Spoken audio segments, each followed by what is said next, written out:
सुप्रभातम। आप सभी लोगों का स्वागत है निरोगत्व के लिए योग इस वर्ग में। और धीरे धीरे हम जान रहे हैं योग मूलतः क्या है और किस लिए किया जाता है। योग के बारे में धीरे धीरे हमारी भ्रांतियाँ भी दूर हो रही है। और जैसे कि हम देख रहे हैं कि हर एक अंग को हम देख रहे हैं अष्टांग योग में, पहले जो यम और नियम दो जो अंग हैं उनका जो पालन करने के लिए हम जो तीसरा अंग का अभ्यास कर रहे हैं यानी आसनों का अभ्यास करने के कारण इन दोनों अंगों का अपने आप में परिपालन होने के लिए उसका सहयोग हो जाता है। और इसलिए हम ये आसन से प्रारंभ कर रहे हैं और आसनों का फल हम जानते हैं, प्राणायाम का भी फल जान रहे हैं। ऐसे पूर्णतः अष्टांग योग का फल क्या है तो ये भी हमको समझ लेना है कि योगांगास अनुष्ठानात अशुद्धि क्षय ज्ञान दीप्तिरा विवेक ख्याते, ऐसे पतंजलि मुनि कहते हैं। यानी पूरा अष्टांग योग का अभ्यास अगर आप करेंगे तो सारी प्रकार की हर प्रकार की अशुद्धियाँ दूर होगी। और अशुद्धियों कोई बीमारी कहा गया है, सारी प्रकार की बीमारियाँ दूर होगी, विवेक ख्याति बढ़ेगी यानी विवेक बुद्धि का जागरण होगा। और तीसरी बात जो है अभी जैसे बताया कि जैसे विवेक ख्याति ज्ञान दीप्तिरा, तो ये सारी चीजें हमको योग से मिलने वाली हैं। तो चलिए तैयार हो जाए। पहले ईश्वर पर ध्यान और खुले आवाज में दोहराएं।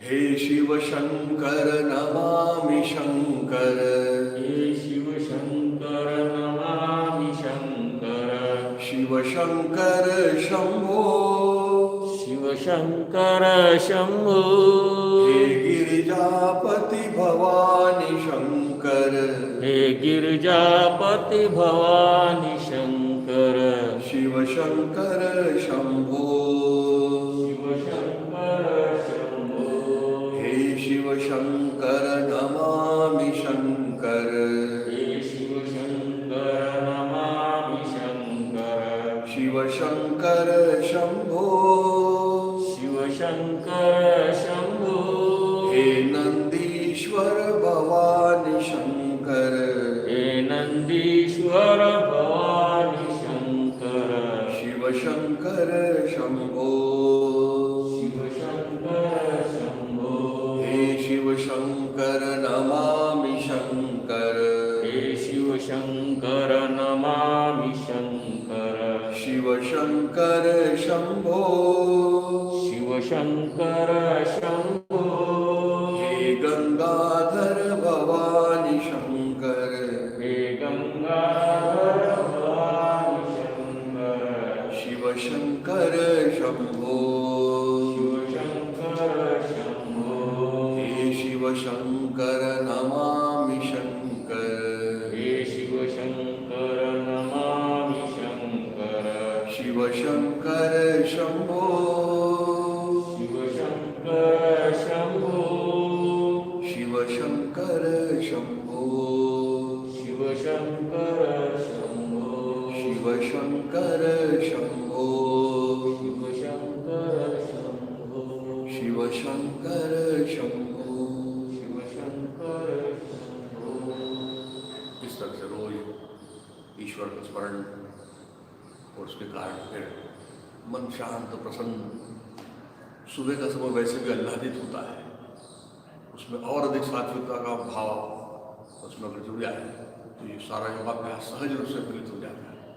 और फिर तक तैयार हो जाए उत्तरी विवेकासन नाम के आसन से, जो अपने इस योगाभ्यासी मंडल की विशेषता है, जो आपको कहीं भी नहीं मिलेगा। और कितनी सहजता के साथ में ध्यान की प्रक्रिया स्वामी जी ने जोड़ दी है। एड़िया मिलाते हुए, हाथ में नमस्कार में लेते हुए और आंखें बंद करने का भी अब आनंद लेते हुए अंदर की ओर अंतर्मुख कैसे सहज रूप से हुआ जा सकता है। और उसके लिए ध्यान श्वास प्रश्वास की अगर हो जाए तो बड़ी सहजता के साथ में अंतर्मुखता प्राप्त हो जाती है। और उसके कारण सारे मन के व्यवधान दूर हो जाते हैं, मन का भागना कम हो जाता है मन जो हमेशा भाग रहा है, चंचलता उसका स्वभाव है, लेकिन उस स्वभाव को बदलते हुए श्वास प्रश्वास की ओर जोड़ते हुए शरीर से जोड़ने के कारण मन शांत होने लगता है। और इसे श्वास प्रश्वास को देखने के बाद जा रहे हैं अपने ध्यान की प्रक्रिया में। अवयव ध्यान, संपूर्ण मस्तिष्क याद कर लीजिए, अंदर बाहर से शिथिल छोड़ दीजिए। दो संपूर्ण कपाल, दोनों भौवे भूमध्य याद कीजिए, शिथिल छोड़ दीजिए। दोनों आंखें अंदर से पुतलियों के साथ में पलकों के साथ में याद कीजिए, शिथिल छोड़ दीजिए। दोनों कनपटे आंख और कान के ऊपर का हिस्सा अंतर बाह्य देखा है, शिथिल छोड़ा है। दोनों कानों को बाह्यता देखा है, लेकिन कान अंदर है इसलिए अंदर की ओर जा रहे हैं, और अंदर की ओर जाते हुए गले तक उसकी अनुभूति ले रहे हैं। नथुने से अंदर की ओर जाते हुए जीवा के मूल तक देख पा रहे हैं, और फिर वहां से जीवा दंत पंक्तियां होठों का अर्धगोलाकार से देखा है। दोनों गालों को अंदर बाहर से ढीला छोड़ा है। हनु से लेकर कनपट तक का हिस्सा देखते हुए संपूर्ण चेहरा मन के दर्पण में देख रहे हैं। गला कंठ के साथ शिथिल, संपूर्ण गर्दन सारे स्नायु पुंजों के साथ में संपूर्ण रीढ़ का भी अवलोकन कर रहे हैं। गर्दन से लेकर पुट्ठे तक हर कशरे से उसको शिथिल छोड़ रहे हैं। स्कंद वलय से कटी वलय तक संपूर्ण पीठ को देखा है।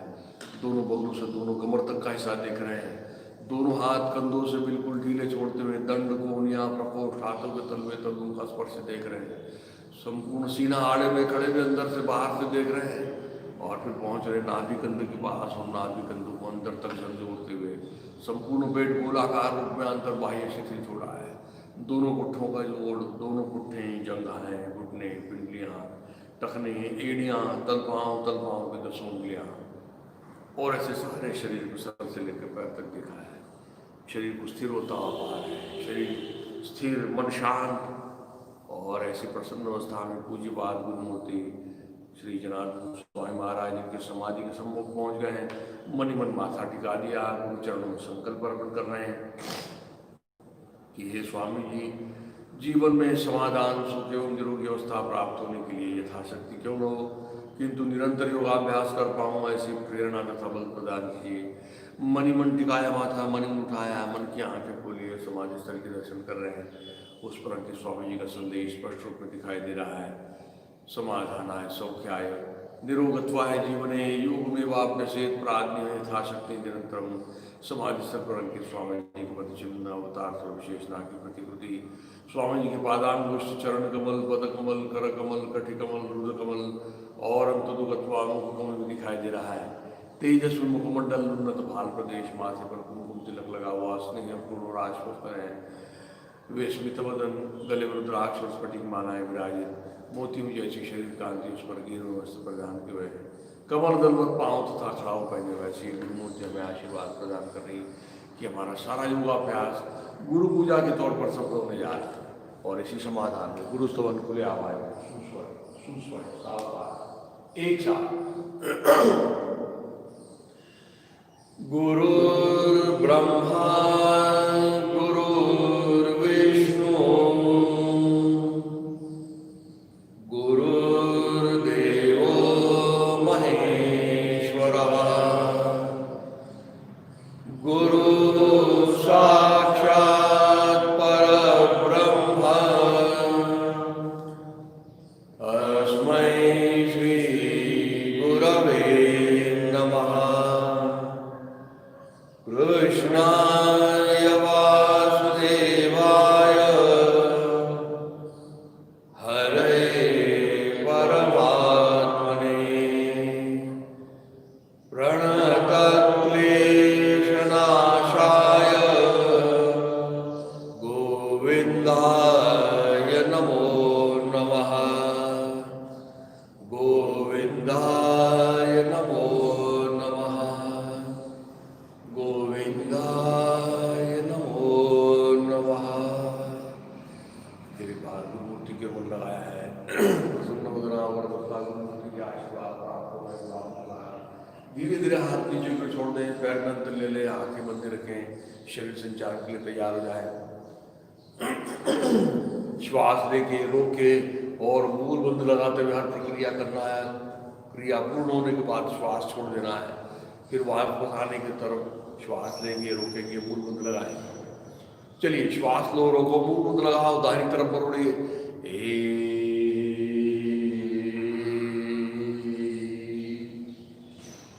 छोड़ते हुए श्वास को अधिक मरोड़ रहे हैं शरीर को, मुख्यतः रीढ़, कंधे, गर्दन, लेकिन कमर नहीं आ रही, पीछे की ओर नहीं आ रही, उसको सामने लेकर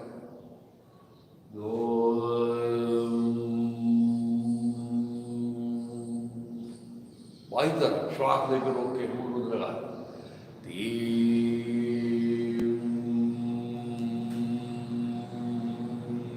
श्वास छोड़ते हुए मरोड़ना प्रारंभ कर रहे हैं, कमर, पीठ, कंधे, गर्दन, आंखें।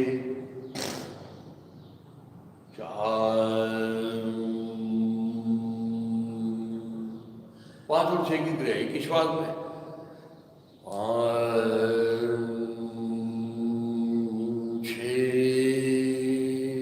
और देखिए जरा, अच्छा रीढ़ को ऊपर खींचने के कारण सारे मन के अलाइन हो रहे हैं, अपनी अपनी जगह पर आ रहे हैं, दंड कान से अच्छी तरह से लगाया है, और फिर दाहिनी तरफ जा रहे हैं श्वास लेके रोक के। मूल बंद भी लगाया है।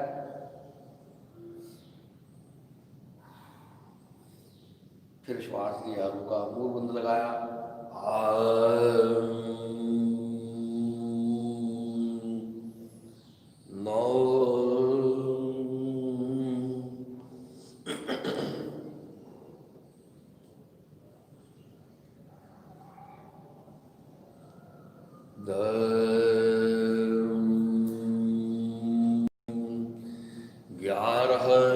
पीछे की ओर और अच्छी कमान बनने दो जरा, ढके लो कमर को सामने जरा, दंड कान से लगा हो जरा। 12, 13 श्वास छोड़ते हुए, केवल 13 में श्वास छोड़ते हुए आ रहा है, बाकी सब क्रिया में श्वास लेना है। क्यों श्वास छोड़ना है, ये भी सवाल आना चाहिए दिमाग में, क्योंकि जब जब पेट का आकुंचन होता है तब तब श्वास छोड़ना पड़ता है ताकि पेट अच्छा अंदर जमे जाए। और इसलिए देखिए पेट अंदर जा रहा है तो कमर नीचे जा रही है, और इसलिए हाथ पहुंच रहा है।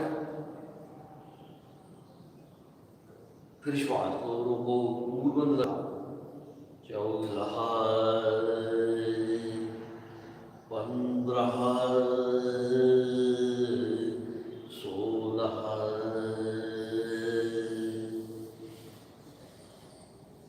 छोड़ दीजिए श्वास, धीरे से आगे खोल लीजिए। हस्तपादानुष्ठान कर लेते हैं, दोनों पैर मिला के रखिए, एक में दाहिना हाथ बाजू से ऊपर जाएगा, दाहिना पैर सामने से ऊपर आएगा, और फिर बाएं हाथ से अंगूठे को पकड़ना है। कमर नहीं झुकनी चाहिए, इसमें याद रखिए, नहीं हमारा हाथ पहुंच रहा है, 2 घुटना मोड़ के पकड़। चलिए, दाहिने पैर को आने दो ऊपर, अच्छा, और वो आने के लिए पेट को अंदर जरा दबाओ, और देख लो जरा हाथ का अंश ऊपर लग गया, तो बाएं हाथ बढ़ाओ, बिना कमर से झुके हुए पकड़ना है। नहीं जम रहा है तो घुटने मोड़ लो, घुटने को, और मोड़ के स्थिर रहते हुए कमर सीधी करते हुए अब पैर को सीधा करने की कोशिश करिए। संतुलन मुख्य रूप से ये छोड़ दीजिए हाथ, 4, दोनों एक साथ नीचे की बायां हाथ बायां पैर,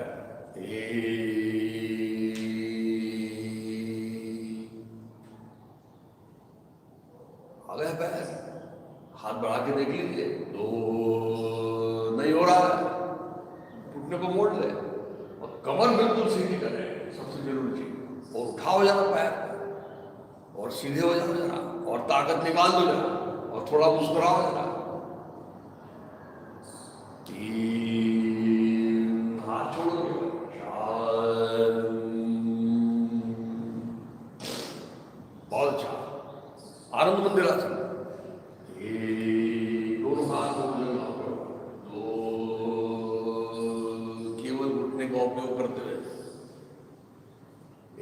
उठाते हुए आ रहा है नीचे, पकड़ लिया दोनों घुटनों को, ला लिया नजदीक दोनों को, और जरा मन कान में लगाते हुए स्थिरता लाने की कोशिश कर रहे हैं। धीरे से मुट्ठी टिका लीजिए, करेंगे उत्थान पादासन और फिर आसन पवन मुक्तासन। आज फिर से आपको गृहपाठ के रूप में ले जाओ। पवन मुक्तासन रोज करना ही चाहिए, लेकिन बाकी आसन पर भी अभ्यास होना चाहिए।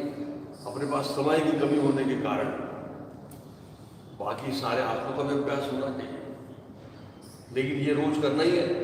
ये स्वामी जी की विशेष देन है। एड़िया मिला लो, अंगूठी मिला लो, एक में दोनों पैर टखनों से अपनी तरफ ले लीजिए, ले लिए,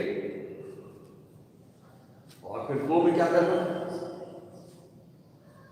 श्वास छोड़ के और मुंह बंद लगा के दोनों पैरों को थोड़ा सा ऊपर उठाना है। और यही प्रक्रिया उद्यान बंद में भी होती है, अग्निसार में भी होती है। आज हमने नहीं किया, लेकिन उसको भी देखना चाहिए। अग्निसार और उद्यान बंद में रोज का अभ्यास होना चाहिए। तो चलिए, श्वास छोड़ के मुंह बंद लगाते हुए दोनों पैर को देखिए, दो उठाया, और अब जरा घुमाइए 3 बार, दाहिनी तरफ से 3 बार, बाईं तरफ से,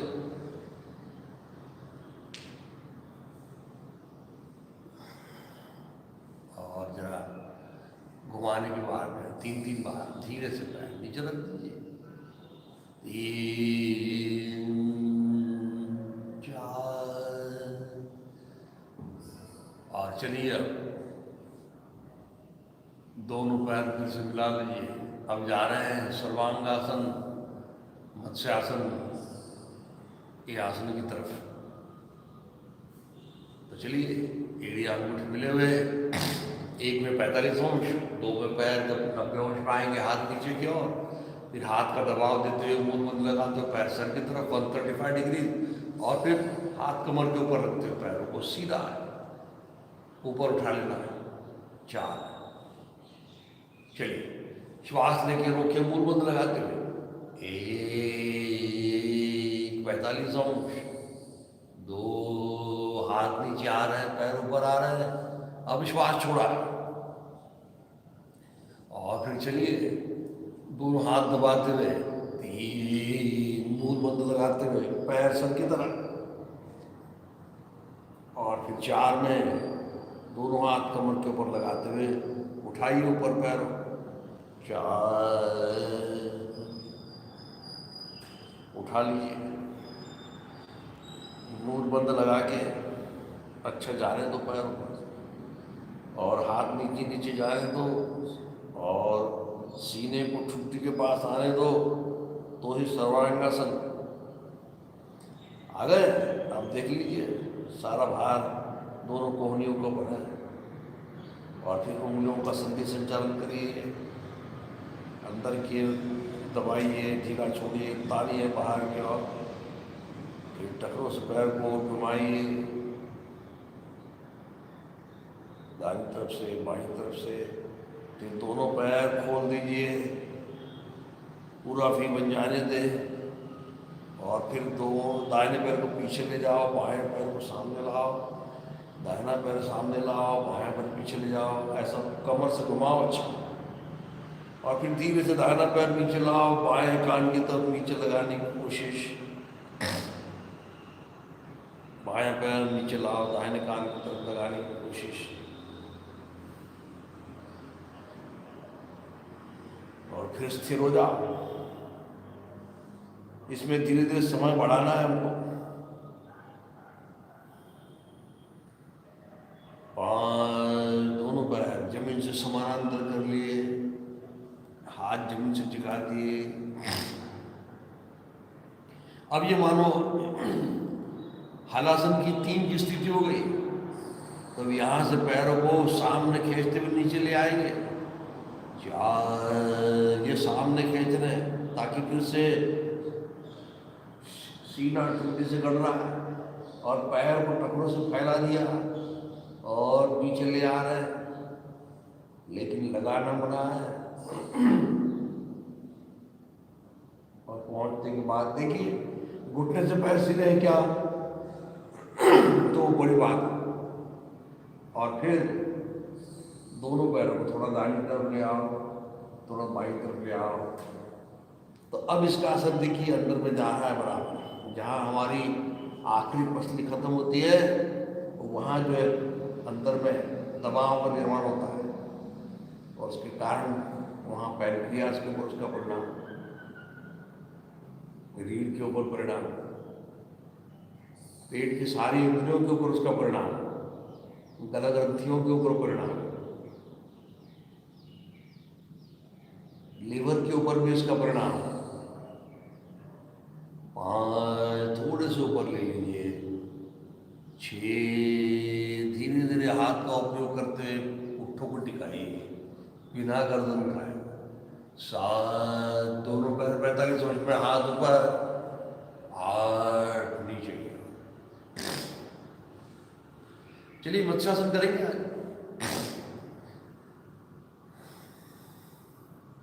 तो क्या करना है, पहले तो पद्मासन आ जाएगा, इसलिए एड़ी आग मुठे मिलाओ।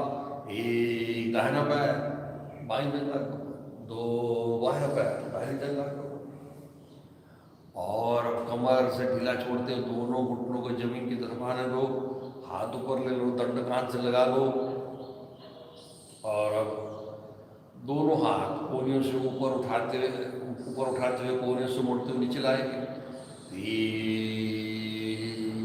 कंधों के पास रख दिया। अब इन दोनों हाथों का दबाव देंगे, सीने को उठाएंगे, गर्दन को पीछे डालेंगे, हाथ नीचे ले जाएंगे। जिन लोगों ने पद्मासन किया है वो दोनों पहुंचों को पकड़ के कोहनी गाड़ेंगे। जिनको पद्मासन नहीं आया है, जिन्होंने सादी पासी डाली, वो नीचे से जंघा को पकड़ेंगे। लेकिन बात है कोहनी गड़नी चाहिए। 4 सीना उठाया, गर्दन डाली, हाथ नीचे पहुंचाए, पकड़ लीजिए जहां पकड़ सकते, लेकिन कोहनी को गाड़ो, सीने को और ऊपर उठाओ।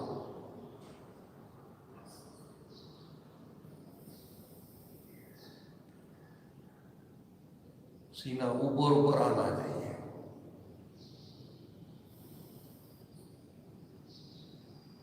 बड़ा सुंदर आसन है ये। फिर से महिलाओं के लिए विशेष रूप से उपयुक्त है। फेफड़ों के ऊपर, जैसे उस दिन गुरु जी ने बताया कि महिलाओं का श्वास थोड़ा उथला रहता है, और इसलिए वो 1 मिनट में लगभग 18 बार श्वास प्रश्वास करती हैं। पुरुष लोग 15 करते हैं। तो अच्छी तरह से श्वास प्रश्वास में भी इसका परिणाम। दोनों हाथ कंधे के पास, गर्दन सीधी करते हुए टिकाइए। 6 दोनों हाथ सीधे, 7 ऊपर वाला पैर, 8 दूसरा वाला पैर। फिर से याद रखना है, अभी हमने दाहिने पैर लिया, लेकिन दूसरे पैर से भी करना है। लेकिन दूसरे पैर से आपको होमवर्क यानी गृहपाठ आपको करना है स्वाध्याय के रूप में। और चलिए धीरे से आ जाओ पेट के बल। पेट के बल का हमने एक बड़ा सुंदर आसन सीखा है, नौकासन नाम का आसन। दिखने में बहुत आसान, लेकिन उसका परिणाम बहुत सुंदर। फिर से जिनको वजन की समस्या है, जिनको वजन कम करना है, जिनको घुटने कमर के विकार दूर करना है, जिनको ऊंचाई बढ़ाना है, उनके लिए ये बड़ा सुंदर आसन है। आ गए पेट के बल, पैर की उंगलियां सुला दी। अब दाहिने हाथ को सामने खींचना है, बाएं पैर को नीचे खींचना है, और ऊपर और नीचे खींचते हुए धीरे से ऊपर आ जाना है गर्दन के साथ में। हाथ भी ऊपर आ रहा है, उसके साथ में गर्दन भी आ गई। मानो गर्दन उससे चिपकी हुई है, क्योंकि हाथ कान से लगा हुआ है। और दोनों तरफ से उसको उठाते हुए, नाभि के ऊपर संतुलन करते हुए, कोहनियों से हाथ को सीधा किया है, बाएं पैर को घुटने से सीधा किया है, और बस रुके जरा।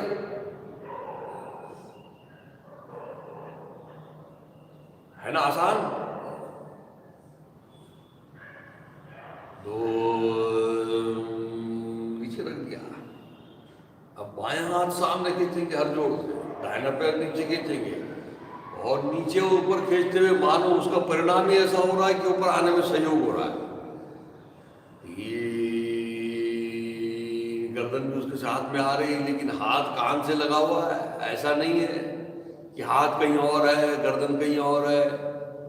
और सबसे बड़ी बात, घुटने से पैर सीधा होना चाहिए।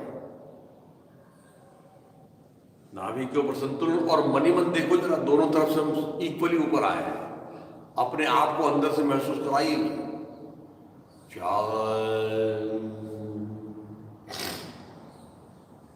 अब दोनों हाथ दोनों पैर खींचो, अच्छा हाथ कंधों से, कोहनी से, कलाई से सामने, और फिर पुट्ठों से, घुटनों से, टखनों से पैर नीचे खींचो, और फिर हाथ कान के ऊपर दबाते हुए आ जाइए ऊपर। ये आ गए, कम आइए, लेकिन हाथ कान के ऊपर ही होने चाहिए। इसमें अक्सर हाथ नीचे रह जाते, गर्दन ऊपर आ जाती, नहीं चलेगा। और घुटने से भी पैर मुड़ते हैं। और अब देखिए, पूरा नाभि के ऊपर संतुलन करिए, नाभि की शुद्धि, और उसके साथ में रीढ़ का लचीला होना। और ये पेट से ही संबंधित होता है हमारे घुटने का सारा दर्द। इसलिए कमर, घुटने के जोड़, टखनों के जोड़ों का भी दूर होता है। फिर धीरे से नीचे रख देंगे, 6। पेट बिल्कुल आकुंचन की स्थिति में रहता है, और इसलिए पेट का पतला होना बहुत जरूरी है। फिर से एक बार उठा लेंगे, और फिर जरा दाएं बाएं डोलेंगे, कि आगे पीछे डोलेंगे, सामने पीछे नीचे खींचते हुए आ जाओ ऊपर। अच्छा खींचना है, खींचने का परिणाम ऊपर आने में होता है, ये भी देखना है। और चलिए फिर थोड़ा दाहिनी तरफ, थोड़ा बाईं तरफ, थोड़ा दाहिनी तरफ, थोड़ा बाईं तरफ, और फिर आगे तो पैर ऊपर, पैर नीचे, तो हाथ ऊपर, और बढ़िया डोलिए जरा, होने दीजिए पेट को, अच्छा वर्जिश होने दीजिए, फिर स्थिर हो जाओ, और धीरे से नीचे देखिए। दिखने में बड़ा आसान है, लेकिन अभी आपकी क्या हालत है मैं समझ सकता हूँ। जोर जोर से हाँफ रहे नहीं, आसनों में तो थकना बना है। आसनों का और थकान का कोई संबंध नहीं है। इसलिए हम रोज जो आसन योगाभ्यास कर रहे हैं, तो योगाभ्यास करने के बाद में आपको ऐसा नहीं लगना चाहिए कि मैं बहुत थक गया हूँ, बहुत अच्छा वर्जिश हो गई है, ऐसा भाव नहीं आना चाहिए। भाव आना चाहिए फ्रेशनेस का,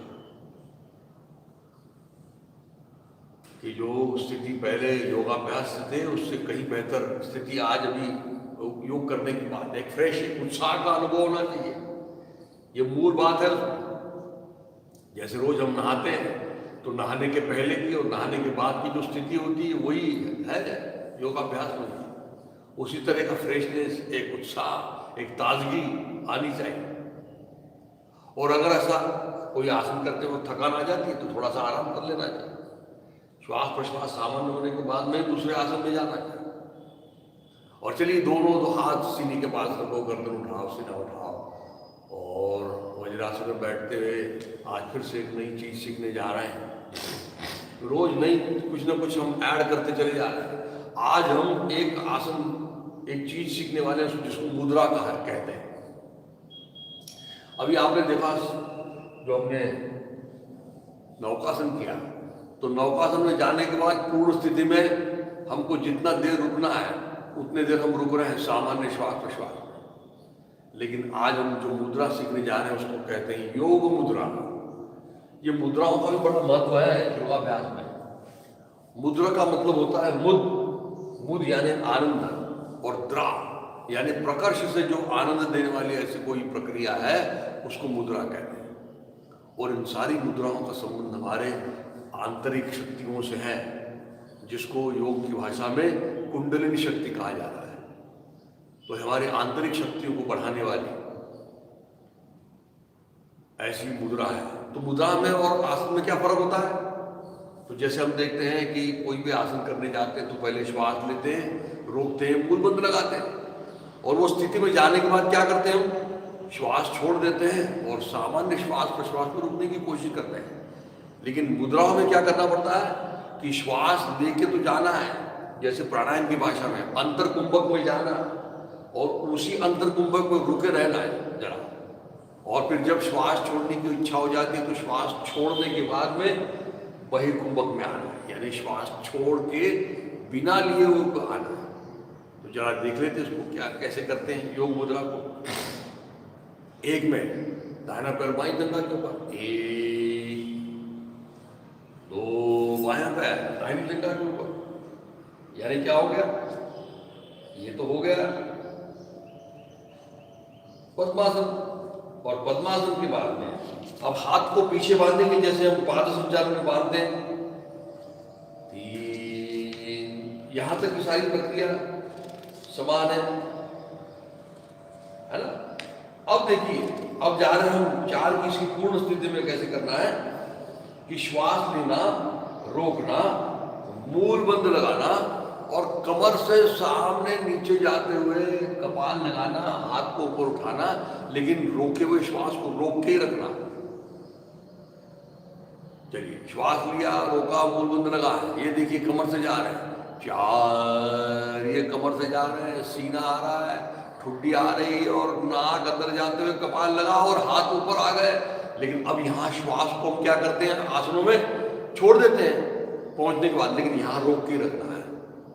और रोक के रखने के बाद, यथाशक्ति रुकने के बाद श्वास छोड़ने की इच्छा हो जाएगी तो श्वास छोड़ देना है और बिना लिए ऊपर आना है। हाथ नीचे आए, गर्दन ऊपर आई, अब आने के बाद श्वास लिया। बात समझ में आ रही है ना। श्वास को रोक के रखना है पूर्ण स्थिति में, और वो छोड़ने की इच्छा हो गई, छोड़ने के बाद में बिना लिए ऊपर आना है। यानी प्राणायाम हम कर रहे हैं, हमको पता है ना। एक बार श्वास को अंदर रोकते हैं, उसको अंतर कुंभक कहते हैं। एक बार बाहर ही रोक के रखते हैं, वही कुंभक कहते हैं। तो जाना है अंतर कुंभक में, आना है वही कुंभक में, इसलिए इसके आवर्तन करने पड़ते 3 बार। समझ में आ गई बात। 5 में आ गए वापस, 6 में हाथ निकाल लीजिए, 6, 7 में ऊपर वाला पैर, 7, 8 में दूसरा वाला पैर, फिर से दोनों पैरों से करते हैं। तो चलिए अब तैयार हो जाए, हम भी कर लें। बड़ी महत्वपूर्ण चीज क्या होगा इससे, मुख्य रूप से इसमें शारीरिक जो फायदे वो तो होने वाले कि कमर के ऊपर और पीठ के विकार दूर होंगे, उसके बाद में पेट पतला होगा, छाती और फेफड़े बलवान होंगे, टॉन्सिल और दम विकारों में उसका फायदा होगा। लेकिन अब इसका मूल मुख्य उद्देश्य जो है कि कुंडलिनी शक्ति यानी आंतरिक शक्तियां जागरूक होने के कारण बुद्धि का विकास होगा, और जो हमारी सुषुम्ना नाड़ी जो है वो शुद्ध होते हुए, जैसे मैंने बताया, कुंडलिनी जागरूक होगी, चित्त शुद्ध होगा और एकाग्रता बढ़ेगी। और इसलिए विशेष रूप से जो विद्यार्थी लोग हैं उनके लिए तो बहुत सुंदर है, एकाग्रता के लिए, बुद्धि के विकास के लिए, लेकिन सभी के लिए ये बड़ा महत्वपूर्ण ऐसी ही मुद्रा है। चलिए तैयार हो जाए, बैठे हैं आराम से, टखनों पैर अपने तरफ लिया, एक दाहिना पैर बाईं जंघा, 2 बायां पैर। फिर से अब जिनको नहीं आता हो क्या करेंगे, नहीं आता शादी पार्टी का देंगे, कोई दिक्कत नहीं। लेकिन याद रखना है कि पद्मासन हमको आना ही चाहिए, और वो आएगा कैसा, आपको रोज उसका प्रयास करना पड़ेगा। और फिर 3 में हाथ बांध लीजिए, 3 अच्छी तरह से बांध लीजिए, और बांधने के बाद में अब श्वास लेके, रोक के और मूल बंद लगाते हुए कमर से नीचे जाते हुए कपाल लगाएंगे, हाथ ऊपर उठाएंगे, 4, ये नीचे जा रहा है, पूरा फ्लैट रीढ़ बन गई, कपाल लग गया, हाथ ऊपर उठाया और अब रोक के रखा है श्वास, मूल बंद भी अच्छा लगाया है और ठुड्डी को भी अंदर की ओर दबा के रखा है, जिसको हम जालंधर बंद कहते हैं। और अब श्वास छोड़ने की इच्छा हो रही है, धीरे धीरे धीरे धीरे श्वास छोड़ दो और बिना लिए ऊपर आओ, 5, पूरी तरह ऊपर आ गए। अब श्वास लिया, समझ में आई बात। तो इसके 3 बार ऐसे आवर्तन करने पड़ते हैं। फिर से एक बार करेंगे, श्वास लो, रोको, मूल बंद लगाओ, 4, कपाल लगाया, हाथ बिल्कुल ऊपर उठा लिए, रोक के रखा है श्वास को, मूल बंद लगाया है, ठुड्डी को अंदर की ओर दबा के जालंधर बंद लगाया है। और अब छोड़ने की इच्छा हो रही तो धीरे धीरे धीरे धीरे श्वास छोड़ते चले जाओ, और पूरा छूट गया तो अब बिना लिए ऊपर आ जाओ बहिर्कुंभक में।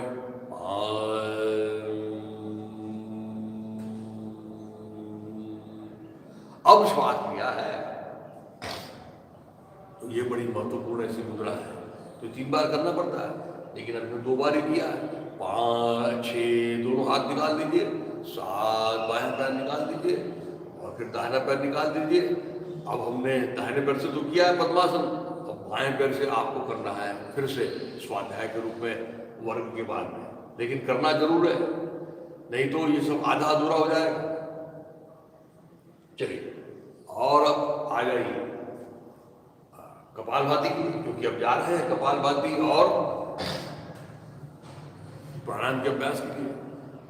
और कल प्राणायाम के अभ्यास में तो हमने कैसे श्वास को रोका जाता है वो बंदों का भी हमने देख लिया है परिणाम। तो पहले कपालभाति कर लेते हैं। पद्मासन में आ जाइए, दोनों हाथ से दोनों घुटनों को पकड़ लीजिए, और पेट, सीना, गला, नथुने अंदर से ढीला छोड़ते हुए कपालभाति प्रारंभ करिए।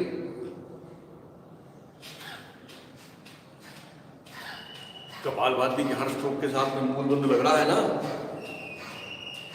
कपालभाति का नाम केवल पेट का अंदर जाना और बाहर आना नहीं है, और जब तक मूल बंद नहीं लगता है तब तक वो उसका नीचे से ऊपर आना नहीं होता, और नीचे से जब ऊपर आएगा परिणाम, तभी फेफड़ों में पड़ी हुई श्वास फेंकी जाएगी बाहर।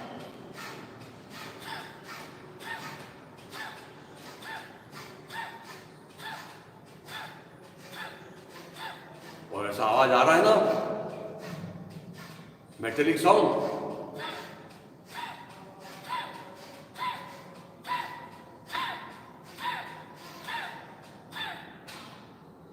और फिर आखिरी का स्ट्रोक जोर से लगा दीजिए। फिर से देखिए जरा, मन की शांतता का परिणाम, प्रसन्नता का परिणाम, निर्विचारता का परिणाम। सबसे जरूरी चीज मन निर्विचार होना चाहिए, किसी प्रकार के मन में भाव भावनाओं के उद्रेक नहीं होने चाहिए प्राणायाम के अभ्यास के लिए। और कल हमने प्राणायाम के अलग अलग प्रकार भी देखे, वो तो आपको करना ही है। शीतली प्राणायाम देखा, सदंत प्राणायाम देखा, भस्त्रिका प्राणायाम देखा, लेकिन हम तो अभी चल रहे हैं मूल प्राणायाम की तरफ। बाएं हाथ की ध्यान मुद्रा बना लें, दाहिने हाथ की प्राणायाम की मुद्रा बना लें। और कल हमने बंदों के साथ में रोकना सीखा है कि जब श्वास लेंगे तो लेने के बाद में मूल बंद लगाएंगे, सीने को ऊपर उठाते हुए कंठ का केवल संकोच करेंगे, ठुड्डी को अंदर नहीं लाएंगे, गर्दन को थोड़ा ऊपर ले जाएंगे और वहां रोक के रखेंगे। यानी जब हम अंतर्कुंभक करेंगे तब मूल बंद लगेगा और जालंधर बंद लगेगा, और आंशिक रूप से उड़ियान बंद लगेगा। क्योंकि उड़ियान बंद हमने देखा है कब लगता है, श्वास छोड़ते हैं तब। और जब हम रेचक करेंगे 2 मंत्र में, तो रेचक करते करते जब श्वास पूरी तरह छूट जाएगा तो पेट को अंदर लेके रोकेंगे, उसको बोलते हैं उड़ियान बंद। फिर मूल बंद लगाएंगे, फिर सीने को ऊपर उठाएंगे, और यहाँ पे बहिर्कुंभक में तीनों बंद लगते हैं। उड़ियान बंद भी लगता है, मूल बंद भी लगता है, और जालंधर बंद भी लगता है। तो बंदों के साथ में करने की कोशिश करना है। बाएं को बंद कर दीजिए, दाहिने से प्रारंभ करते हैं। एक मंत्र में लेंगे, एक मंत्र में रोकेंगे, 2 मंत्र में छोड़ेंगे, एक मंत्र में फिर से रोकेंगे। यानी इस तरह 1 मिनट में केवल 3 श्वास प्रश्वास होंगे। तो चलिए, दाहिने से पूरा श्री राम जय राम जय जय राम। अंतर्कुंभक बंदों के साथ श्री राम जय राम जय जय राम। बाएं से लेकर श्री राम जय राम जय जय राम, श्री राम जय राम जय जय राम। बहिर्कुंभक बंदों के साथ श्री राम जय राम जय जय राम। बाएं से लीजिए श्री राम जय राम जय जय राम। रोकिए बंदों के साथ श्री राम जय राम जय जय राम। दाहिने से लेकर श्री राम जय राम जय जय राम, श्री राम जय राम जय जय राम। रोकिए बंदों के साथ श्री राम जय राम, जय जय राम। दाहिने से लीजिए, श्री राम, जय राम, जय जय राम। अंतर्कुंभक बंदों के साथ श्री राम, जय राम, जय जय राम। बाएं से लेकर श्री राम, जय राम, जय जय राम, श्री राम, जय राम, जय जय राम। बहिर्कुंभक बंदों के साथ श्री राम, जय राम, जय जय राम। बाएं से लीजिए, श्री राम, जय राम, जय जय राम। अंतर्कुंभक श्री राम, जय राम, जय जय राम। दाहिने से लेकर श्री राम, जय राम, जय जय राम, श्री राम, जय राम, जय जय राम। बहिर्कुंभक बंदों के साथ श्री राम, जय राम, जय जय राम। जम रहा है। इस तरह से इस अभ्यास को धीरे धीरे बढ़ाना है, जितना ज्यादा देर कर सकते हैं उसको बढ़ाना है। कल हमने अलग अलग प्राणायाम के प्रकार भी देखे, आज उसमें एक और प्रकार देख लेते हैं और उसको बोलते हैं उज्जाई प्राणायाम। उज्जाई प्राणायाम में क्या करना है कि जैसे हम बहुत से लोगों को रात में सोते वक्त घोरने की आदत रहती है, स्नोरिंग की आदत रहती है, तो स्नोरिंग करते हुए गले में उसका घर्षण करते हुए आवाज देना है और श्वास छोड़ते हुए भी उसका घर्षण करना है। तो गले में मन लगाते हुए, जैसे देखिए अभी करके मैं दिखा रहा हूं आपको कि अंदर की ओर ले रहा हूं, तो ये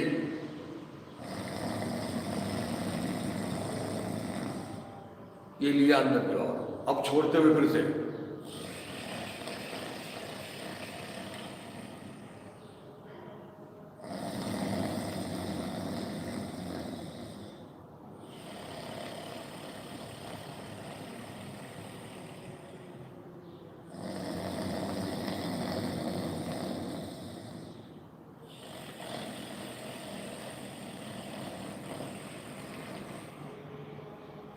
दिख रहा। ऐसे गले में स्नोरिंग का आवाज करते हुए श्वास को लेना है और छोड़ने की जरा कोशिश करेंगे, करिए जरा, ये बड़ा सुंदर है। उसके कारण क्या होगा, तो पहले तो आप देखेंगे ये करते करते आपको नजर आएगा कि गले में कितनी खराश रहती है, गले में कितना कफ का, क्योंकि रात को हम सोते हैं तो रात में शीतलता का प्रादुर्भाव रहता है, इसलिए कफ हमारे गले में संचित रह जाता है। तो वो पहले तो कफ निकल जाएगा, सभी प्रकार के पित्त दोष दूर होंगे। और उसके बाद में एक और चीज जो उज्जाई से होने वाली है कि हमारे जो सप्त धातु की वृद्धि होती है, जिसको हम रस, रक्त, मांस, स्नायु, अस्थि, मज्जा और शुक्र, ये जो 7 धातु हैं, इन 7 धातुओं में कुछ जो बिगाड़ है वो सुधरता है। और इसका उपयोग हाई ब्लड प्रेशर के जिनको तकलीफ है उनके लिए भी किया जा सकता है। ऐसा एक बड़ा सुंदर हमने प्रकार देखा। और एक और हम आज प्राणायाम का एक प्रकार देख लेते हैं, उसको बोलते हैं भ्रामरी प्राणायाम। अब भ्रामरी प्राणायाम ये आज का जो बाहर में किया जाता है उसमें जरा अलग है और अपने यहाँ जो बताया जाता है उसमें अलग है। केवल अब मन नाक पे रखते हुए भौरे की गुंजन की तरह श्वास अंदर की ओर लेते हुए लेना है। जैसे अब मैं मन लगा रहा हूं यहाँ पे और कंठ में, और श्वास लेते हुए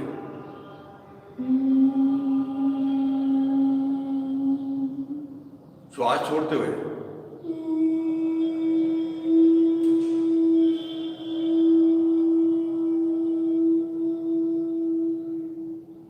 श्वास लेते हुए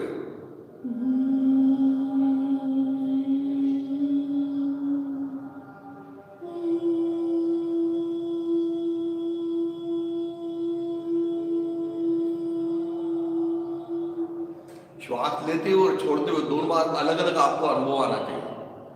श्वास लेते हुए आवाज ऐसा, क्योंकि श्वास लेते हुए आवाज करना बड़ा कठिन है, तो ऐसे कोशिश करना सक्शन, जैसे कोई सक्शन कर रहे हैं अंदर की ओर, अंदर खींच रहे हैं कुछ नाक से, तो ऐसा आवाज आएगा।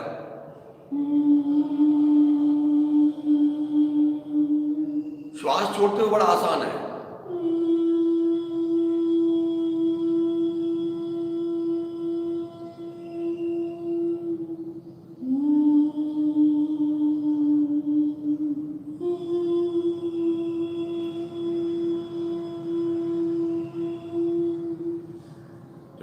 इसको भी जरा करके देखिए आज। ये तो बहुत सुंदर है और इसका तो इतना उपयोग है कि जब कोई मन अशांत हो जाता है, कहीं मन नहीं लगता है, उदासीन है, एकाग्र नहीं हो पा रहा है, ऐसे इसके लिए ये बड़ा सुंदर है, एकाग्रता के लिए, मन को अधिक प्रसन्न और एकाग्र करने के लिए। तो चलिए श्वास लेते हुए, सक्शन करते हुए आवाज करिए जरा।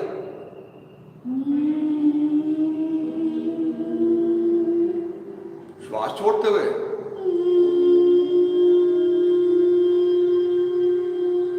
नाक में एक रेजोनेंस होता है, उसको अनुभव करिए। भौरे का गुंजन कैसे चलता है फूलों के पास में।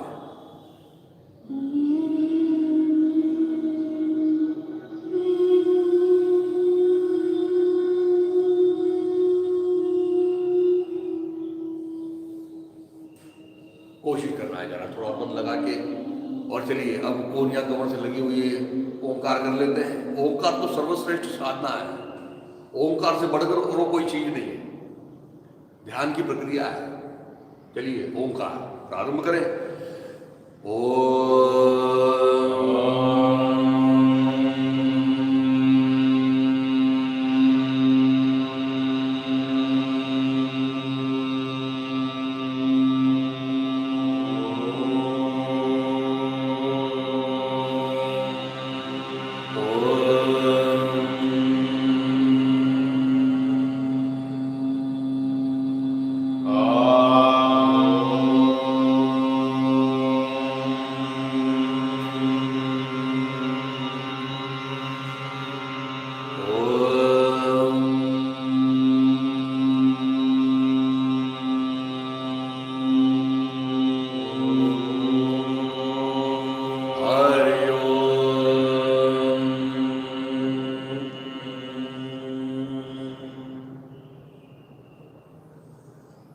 उसके वाइब्रेशंस, कंपन और उसके कारण एक आनंद की अनुभूति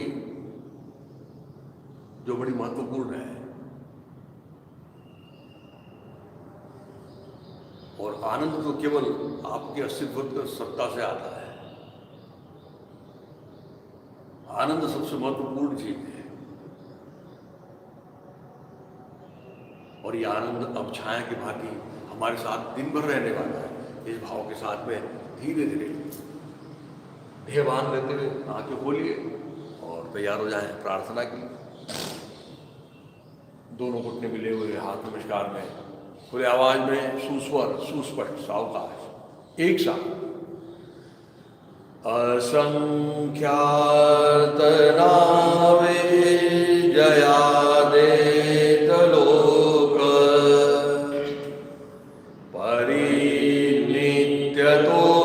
सच्चिदानंद एक जया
योगेन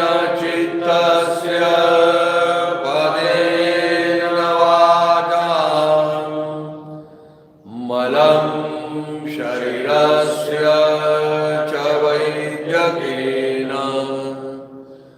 योपाकरोत्तं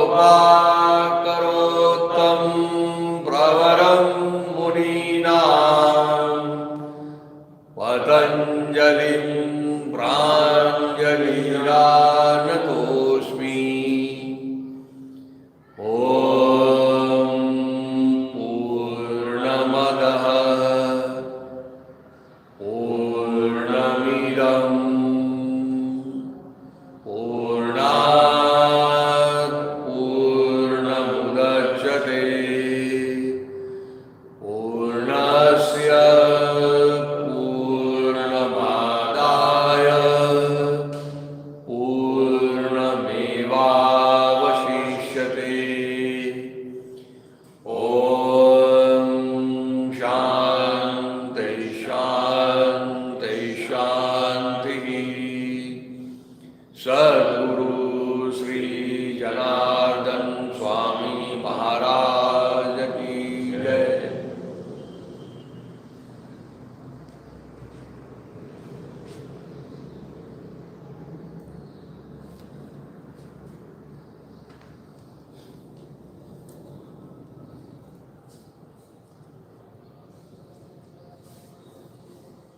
आज हमने योग मुद्रा नाम की नई चीज सीखी है।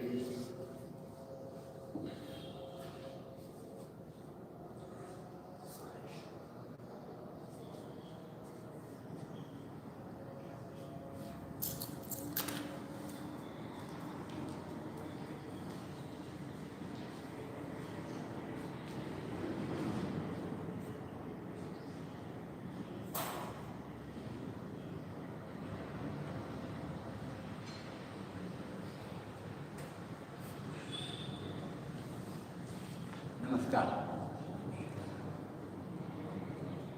नया नया रोज सीख रहे हैं, उसके बारे में और थोड़ी सी जानकारी देना क्या आवश्यक रहता है। तो समय की पाबंदी है, वो नहीं हो पा रहा है। प्रयास तो करेंगे। आज अपने जनार्दन स्वामी महाराज और उनका यह आश्रम, इसके बारे में जो कुछ है वो समाप्त करने का प्रयास करेंगे। ज़्यादा बहुत जिसको अपन पॉइंट वाइज ऐसे मुद्दे से बताएंगे, क्योंकि वास्तव में अपने गुरु का चरित्र सुनना, गुणगान सुनना बहुत अच्छा लगता है। गाने में अच्छा लगता है हम लोगों को और आपको सुनने में भी अच्छा लगता है, क्योंकि एक अप्रतिम व्यक्तिमत्व, अद्वितीय व्यक्तिमत्व, बिल्कुल भगवान से लिखा गया और अपने नागपुर में पहुंचा और एकदम नहीं पहुंचा। अभी जो बताया कि वहाँ साधना की और गुरु ने बता दिया कि ऐसे ऐसे करो, योग साधना पूरी हो गई है, अब गुरु दक्षिणा के रूप में तुम हमको ये दो। कौन सा? ये जो योग विद्या है जन जन को आजीवन निःशुल्क पढ़ाते चलेंगे। फिर निकले समझिए, और जैसे बताया कोई सीख नहीं था, बीच में कोई बता रहा था, वो 43 वगैरह की बात होगी मुझे लगता है। तो उस समय यानी स्वामी जी का वो शिक्षण 43 के बाद में हो गया, ऐसा लगता है। तो वहाँ स्वामी जी कोई हरणे नाम के थे, अन्ना साहब हरणे वाला, तो उनके घर में ये है होशंगाबाद में स्वामी जी ने योग पढ़ाना चालू कर दिया। बिल्कुल ये उसका कहीं उल्लेख है हरणे साहब, अन्ना साहब या बापू साहब हरणे जो थे वो बड़े समाज सेवा करने वाले थे। स्वामी जी ये समाज सेवा के लिए ही निकले थे, तो दोनों की दोस्ती हो गई है और वहाँ योग पढ़ाया स्वामी जी ने, ऐसा उल्लेख बीच में कहीं पढ़ा है।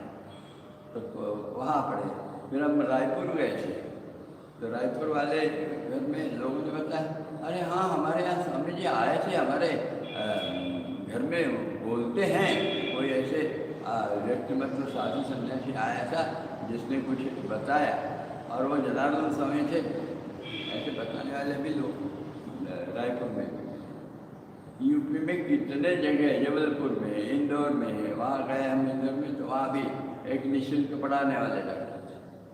वो बोले हाँ हमको जनार्दन स्वामी महाराज ने ही बताया, पढ़ाया, और उन्होंने पढ़ाया हुआ हम पढ़ाते हैं। उन्होंने निःशुल्क पढ़ाने के लिए कहा, हम पढ़ा रहे हैं। उनका तो इतना सवाल देखा मैंने, और स्वामी जी के इसमें हुआ कि वहाँ उन्होंने ऐसे बढ़िया ब्लैंकेट के बड़े अच्छे टुकड़े बना के रखे थे, और सबको वो ले ला अपना और वहाँ करना, फिर से लपेट कर रख देना। यह भाव उन्होंने निर्माण किया, अपनी जगह, अपना समय, अपना ब्लैंकेट पर निःशुल्क।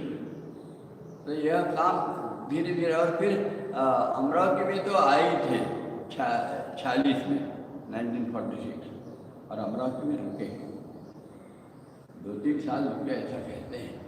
और फिर वहाँ के लोगों ने कहा वो देवी के मंदिर में रुक गए। फिर वहाँ देवी के मंदिर वाले सब मिलकर, उनको क्या लगा मालूम नहीं, ये सन्यासी यहाँ रहेगा तो अपना आश्रम में बना देगा, मंदिर को क्या लगा, पता नहीं क्या लगा, या फिर और कुछ अच्छे भाव थे।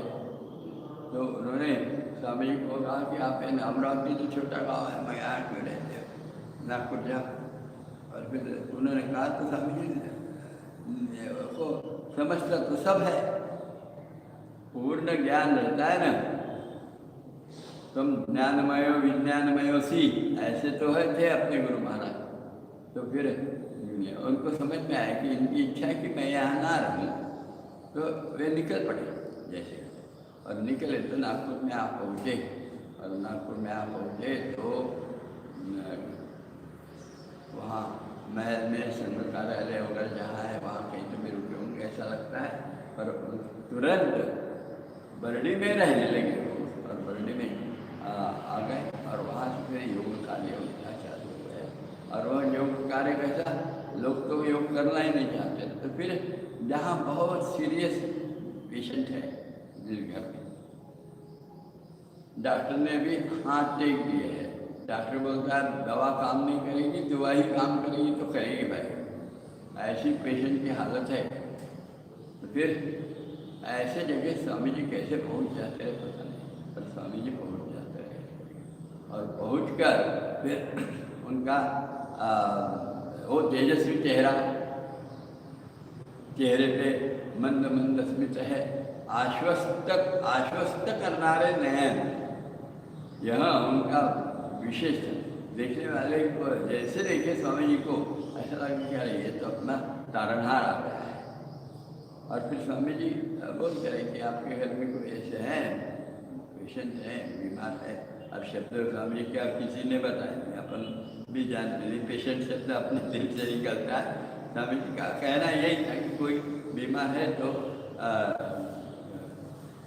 भगवान की कृपा से योग पढ़ाएंगे तो नारायण की कृपा से वो अच्छा जाएगा। और वास्तव में जिसको डॉक्टर ने बोल दिया कि अब ये तो चंद दिनों के हैं, दवाई काम नहीं कर रही, ऐसे इनके दुआ से अच्छे होने लगे।